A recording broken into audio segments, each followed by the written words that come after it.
জড়িত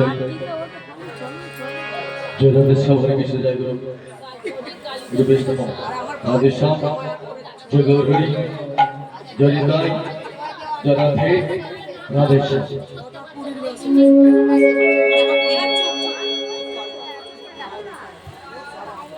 সুস্বাগত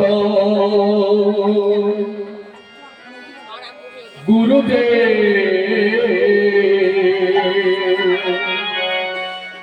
শরণাগত গুরুদেব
আমার নিতাই দাস আমার গৌর দাস বর্ণের শ্রেষ্ঠ ব্রাহ্মণ মন্ডলী বিগতকালে আমি আমার সহস্য পরিগণি প্রণাম জগৎগুরু বৈষ্ণবের চর্চা রইল এই কীর্তন জগতের কনিষ্ঠতম কীর্তনিয়া পিন্টু মুখার্জির সহস্য পরিগণি দণ্ডমত প্রণাম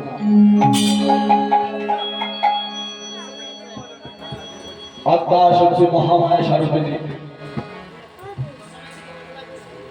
অংশকর্তা অংশভূতা যে সব মাতৃবর গোবিন্দ আছে মাগো আপনাদের সেই চরণে যারা আমি সহস্য করি করি কীর্তন শুরু করবার পূর্বে আমি একটা কথা বলে রাখতে চাই যে বাড়িতে কীর্তন হচ্ছে এই বাড়ির উদ্দেশ্যে আমি একটা কথা বলবো যে বাড়ির কীর্তন হচ্ছে সেই বাড়ির উদ্দেশ্যে আমি আমার রাধা রানীর কাছে জানাবো রাধা রানী যেন এই বাড়িতে কৃষ্ণ ধন সম্পত্তি দিয়ে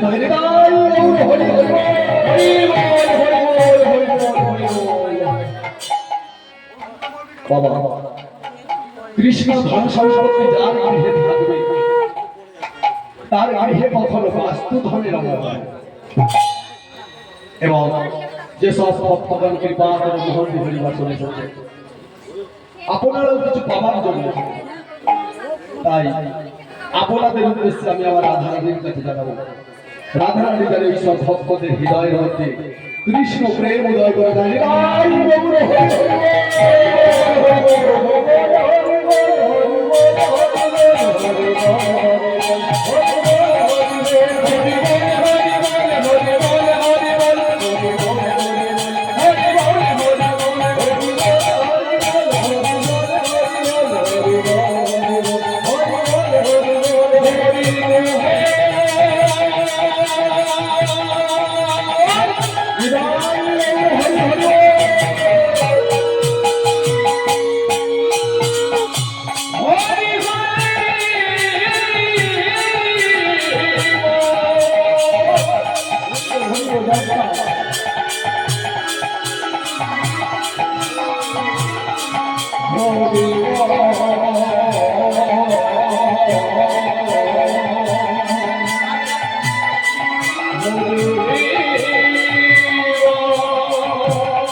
যদি তাই জনাদের সভায় মিশে যাবে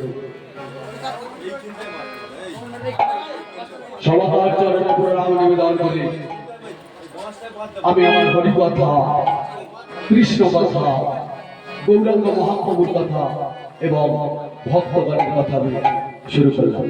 জয় রাধে, জয় হৃদয়, জয় শ্রীগুরু আধাস।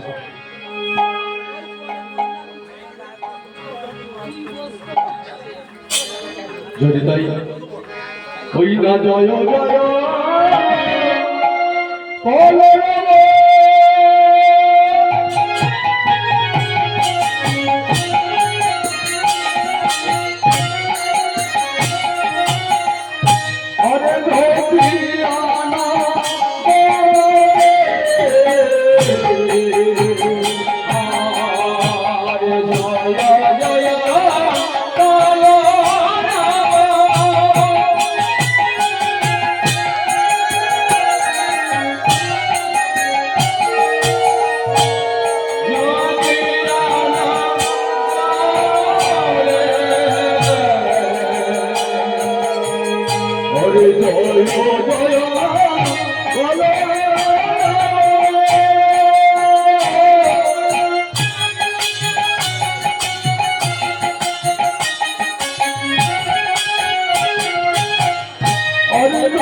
জরিতাই জরাদের সভায় মিশে যাবে।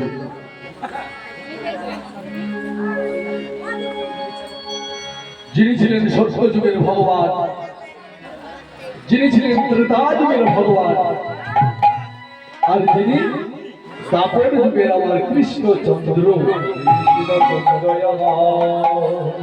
ভগবান শ্রীকৃষ্ণ সত্য যুগে ভগবান ছিলেন, ত্রেতা যুগে ভগবান, দ্বাপর যুগেও ভগবান। আগত কলিযুগে ভগবান আসবে বলে মনস্থির করলেন।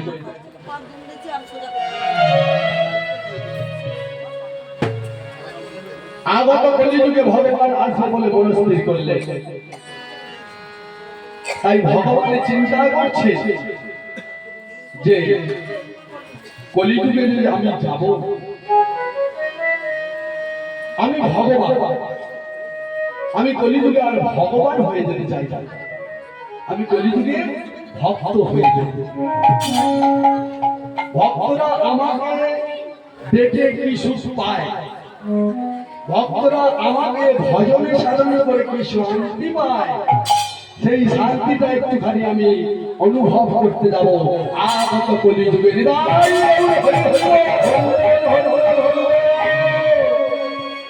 তাই দাপর যুগের ভগবান কৃষ্ণচন্দ্র আমার মহাচিন্তায় পড়ে, ভক্ত হতে গেলে আমরা কি করতে হবে কে বলতে পারে? এই বিশ্ব ব্রহ্মাণ্ডে কে এমন আছে যে আমাকে কৃপা করে বলে দেবেন যে ভক্ত হতে গেলে আমাকে কি করিতে হবে? ভগবান মহাচিন্তায় পড়ে। এমন সময় ভগবান চারি বেদকে ডাকলেন, চারি বেদকে ঋক, সাম, যজুর, অথর্ব, চারি বেদকে ডাকলেন। চারি বেদ এসে ভগবানকে বলছে, প্রভু তব চরণ সহস্র কোটি কোটি প্রণাম। তব চরণে রহিল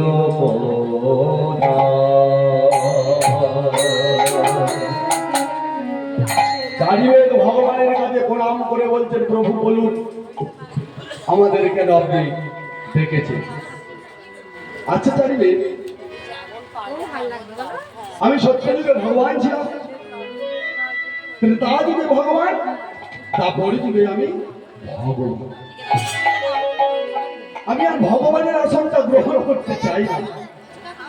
ভক্তরা আমাকে ভালোবেসে কি সুখ পায়, কি শান্তি পায়, সেই ভক্তের ভক্তিটা আমি একটুখানি আস্বাদন করতে আমি ভক্ত হয়ে আগত কলিযুগে যাব। এবার তোমরা বলে দাও, ভক্ত হতে গেলে আমায় কি করিতে হবে? চাইলে এই প্রশ্ন শোনবার পর ভগবানকে বলতে, প্রভু এই প্রশ্নের উত্তর দেবার মতো আমাদের ক্ষমতা, তাহলে কি হবে? ভগবান আরো চিন্তায় পড়ে গেলেন, কে বলে দেবে, কে বলে দেবে আমাকে যে আমি ভক্ত হব? ভক্ত হতে গেলে আমাকে কি করতে হবে? এমন সময় ভগবান কি করলেন, শ্রীমদ ভাগবতকে ডেকে পাঠালেন। শ্রীমদ ভাগবত এসে ভগবানকে বলতে, বলুন ভগবান কেন ডেকেছে? ভগবান বলছে, ভাগবত আমার যে মনের মধ্যে একটা আশা উদয় হয়েছে।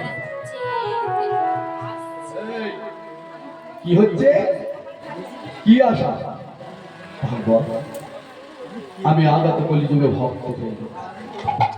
এবার তুমি বলো, ভক্ত হতে গেলে আমায় কি করিতে হবে? আর ওই সময় ভগবান এই কথা বলতে বলতে ভাগবত বললেন, প্রভু গো, ওগো ভক্ত হতে গেলে কোনো ভক্তের চরণ ধুলি মস্তকে লইতে হবে, মস্তকে লইতে হবে, তাহলে হলে আপনার মনের বাসনা পূরণ হবে না।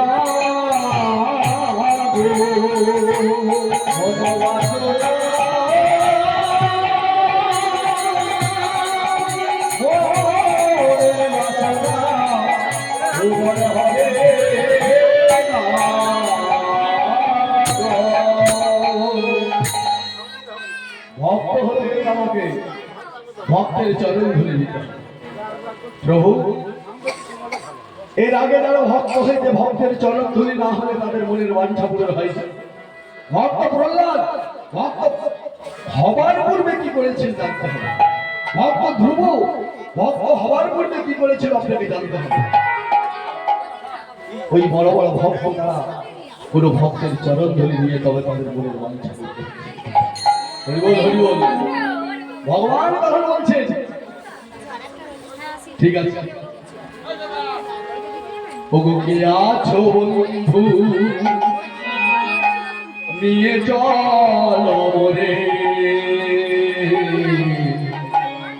মধুর বৃন্দাবনে নিয়ে চলো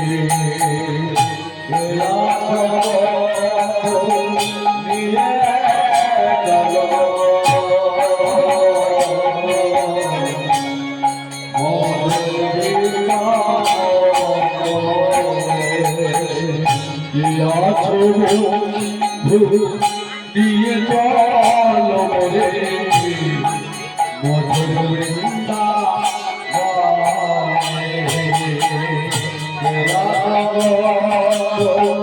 দিয়ে চলো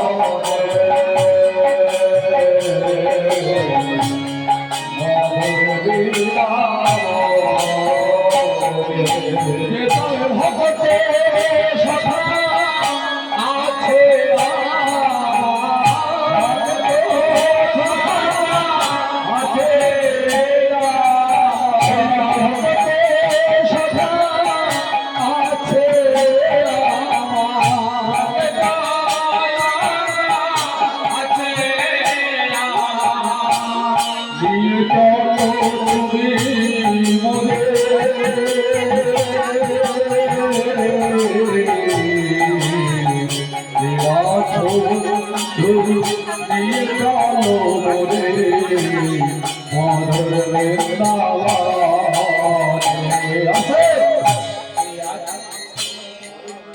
ভগবান কৃষ্ণচন্দ্র মনে মনে চিন্তা করছেন কে আজ বন্ধু নিয়ে চলো মরে আমাকে সেই ভক্তের কাছে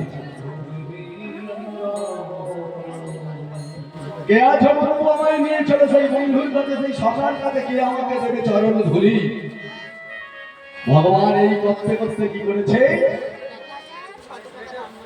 ওই রাধা রানীর কাছে যেই না রাধা রানীর কাছে গেছেন বলে প্রভু এমন সময়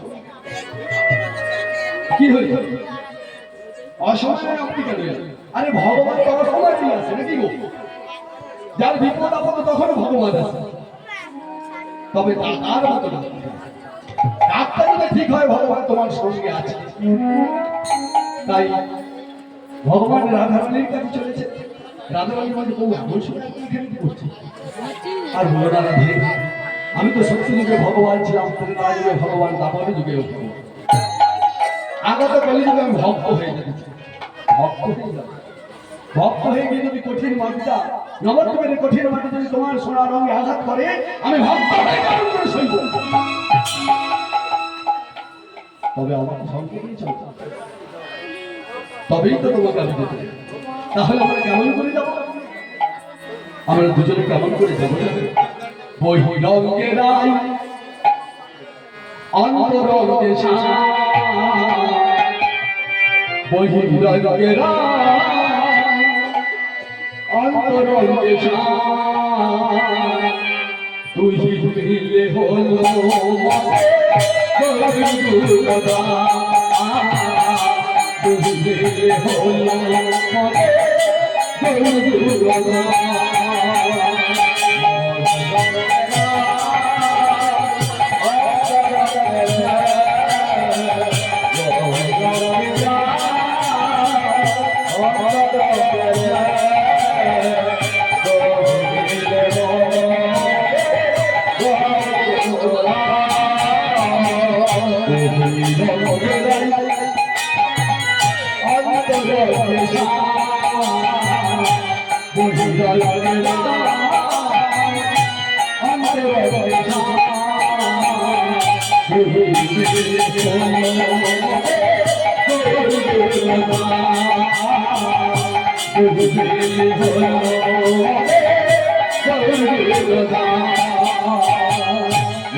তাহলে রাধা রানীকে সঙ্গে লয়ে বহিরঙ্গে রায় অন্তরঙ্গে শ্যাম দুহি মিলে হলো আমাদের গৌর গুরুধাম। গৌরাঙ্গ মহাপ্রভু তাহলে কলিযুগের ভগবান কবে নাকি?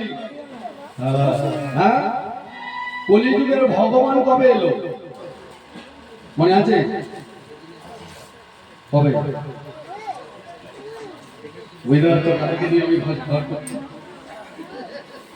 তো যাই হোক, কলিযুগের ভগবান যারা আমাদের ঘরের ছেলে যে তার খোঁজ খবর একটু আবার রাখতে হবে, তাই না? যে আমাদের ঘরের ছেলে, কাছের ছেলে, হৃদয়ের রতন, সে কবে এসেছে আমরা জানি না। ভগবান এলেন 1486 খ্রিস্টাব্দে 23 ফাল্গুন শনিবার পূর্ণ দোলযাত্রার দিন নিষ্ঠাবার জগন্নাথ ধর্মে সচি ঠাকুর 1486 খ্রিস্টাব্দে 23 ফাল্গুন শনিবার পূর্ণ দোলযাত্রার দিন নিষ্ঠাবার ব্রাহ্মণ জগন্নাথ ধর্মে সচি ঠাকুরের স্বর্ণ গর্ভে আবার ভগবান ভগবান এলেন। ভগবান আসার পর মাতৃ জঠর থেকে কবে এলেন, ভূমিষ্ঠ হলেন কবে, কতদিন ছিলেন ওই মায়ের গর্ভে? সচি মায়ের গর্ভে কতদিন ছিলেন ভগবান? তোমাদের গর্ভে আমরা ছিলাম 10 মাস 10 দিন। আর আমি কিন্তু একটু তুমি বলতে পারি, কারণ তুমি তাকে বলে যে আপন যারা কাছের লোক তাকে তুমি বলে, আপনি বললে তো অনেকটা দূর হয়ে যাবে। তো যাই হোক, ভগবান সচি মায়ের গর্ভে কতদিন ছিলেন? 13 মাস 13 দিন। 13 মাস 13 দিন পর ভগবান যখন ভূমিষ্ঠ হলেন, চক্ষুর মিলিত করছে না, মায়ের স্তনদন্ত পান করছে না, কলিযুগের ভগবান। সচি মাতা নয়নের জলে বহু হইসে কেঁদে কেঁদে ভগবানের কাছে জানাচ্ছে, দয়াময়, হে দয়াময়, বলো দয়াময়, কি এমন মহাপাপ করেছিলাম যদি একটা সুন্দর ফুটফুটে সন্তান আমায় দিলে, এখনো পর্যন্ত বিশ্ব ব্রহ্মাণ্ড দর্শন করলো না, আমার বুকের সুতা এখনো পর্যন্ত আমি কি আমার পাপ করেছিলাম বলতে পারে দয়াময়।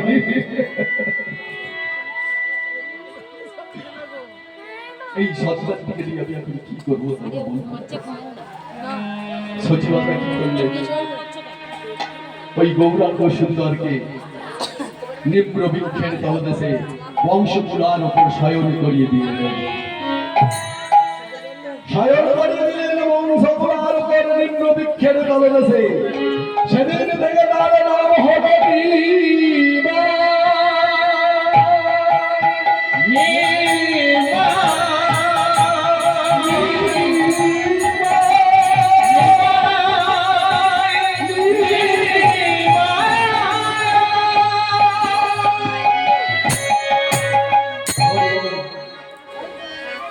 ভগবানকে বংশকুলার উপর শয়ন করে নিম্ন বৃক্ষের তলদেশে ভগবানকে রেখেলেন।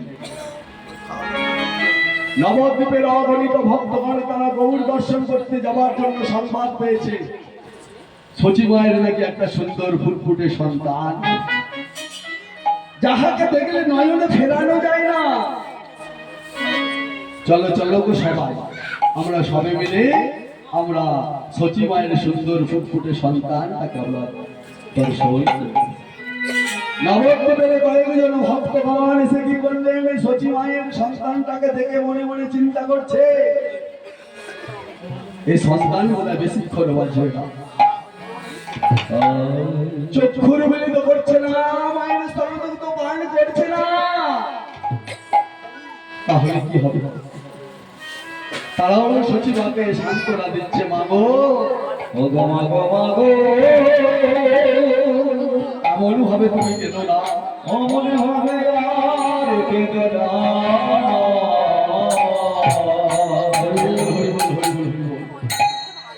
নবদ্বীপের অগণিত ভক্তগণ তারা এসে গৌর দর্শন করে মনে মনে চিন্তা করছে সন্তানটা বোধহয় বেশিক্ষণ বাঁচবে না, আরো কয়েকজন সন্তান পাড়ায় হয়েছে হয়তো, যারা গরুকে দর্শন করতেছে তারা অন্য কাউকে দেখতে যেতে পারেনি। আমার কয়েকজন নবদ্বীপের অগণিত ভক্তগণ তারা এসে গৌরকে দর্শন করে তারা কি বলছে জানো গো মা? কি বলছে গো? বলছে আমাদের গৌর এলো রে,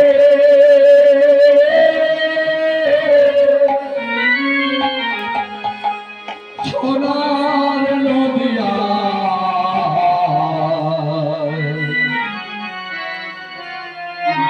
উলুর ধ্বনি হরির ধ্বনি শব্দ শোনা যায় আমাদের গৌরের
ভালো লাগছে তো নাকি গো?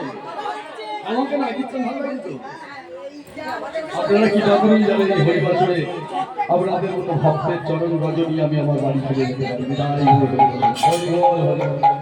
তাই গৌরাঙ্গ মহাপ্রভু নিম্ন বৃক্ষের চরণে রেখে দিলেন। এদিকে ভক্ত কাঁদছে, ভক্তকে ভক্তকে সচিবালয় কাঁদছে নয়ন বাড়ি বাড়ি সংসারে। আর ভগবান কি আর থাকতে পারে গো? কোন ভক্ত যদি নয়ন করে মুখ ভাসিয়ে কাঁদে আমার ভগবান থাকতে পারে না। ভগবান কি করলেন? অদ্বৈত আচার্যকে ডেকে অদ্বৈত, ও অদ্বৈত, ও অদ্বৈত,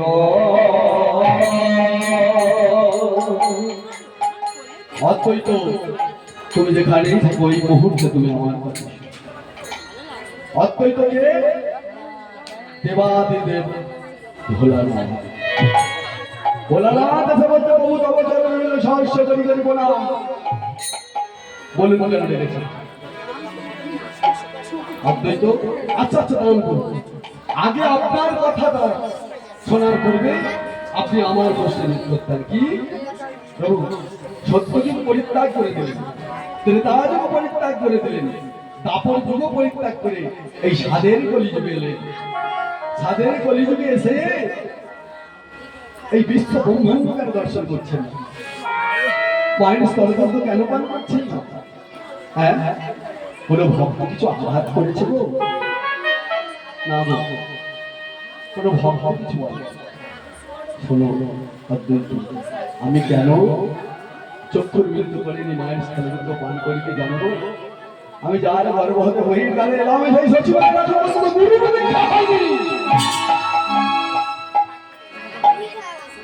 যার গর্ভ হতে আমি বহির কালে এলাম সেই সচিবালয় রাখার পর্যন্ত গুরুর দীক্ষা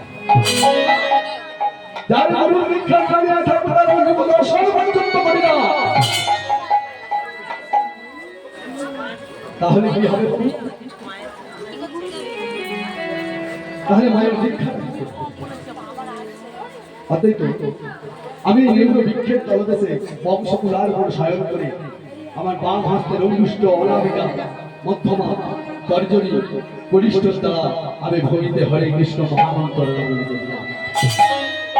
ওই হরে কৃষ্ণ মহামন্ত্র নামটি সচিবায়ন কর্ম গহ্বর করে তুলে দাও যেই না দীক্ষা হয়ে যাবে আমি অন্যায় সোনার সুন্দর বিশ্ব ব্রহ্মাণ্ড দর্শন করব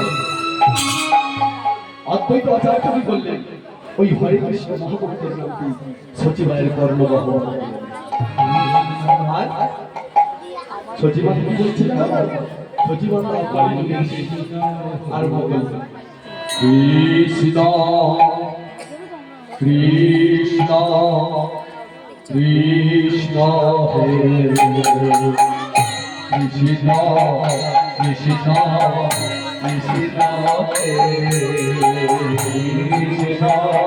কৃষ্ণ হে কৃষ্ণ কৃষ্ণ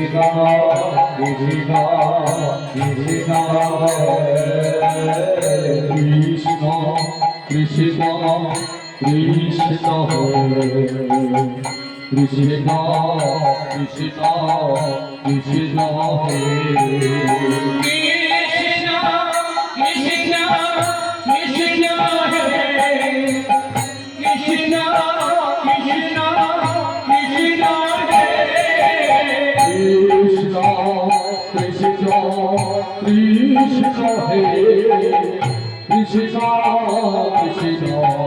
কৃষ্ণ কৃষ্ণ হে